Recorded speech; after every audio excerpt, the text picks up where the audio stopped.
Before you start, make sure your device is running Android 5.0 or later. Go to the Google Play, search for XVPN and tap Install to download. If you don't have access to the Google Play Store, you can download the APK from the XVPN website to install it. Go to xvpn.io/product. Click Download here. Once the APK file has finished downloading, open it and install XVPN. When installation is complete, open XVPN. What will come into your eyes is XVPN's privacy policy.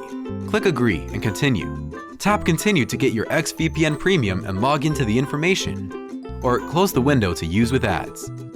Tap the Connect button and there will be a connection request. Simply click OK.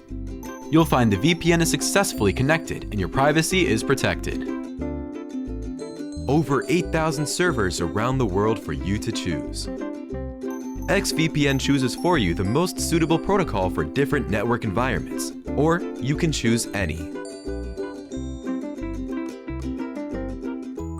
Go to xvpn.io. You can find more features of XVPN in protecting online security. For any questions, you can contact our live chat team or email us. We offer 24/7 support. Subscribe to our channel and don't miss the latest information about enhancing security.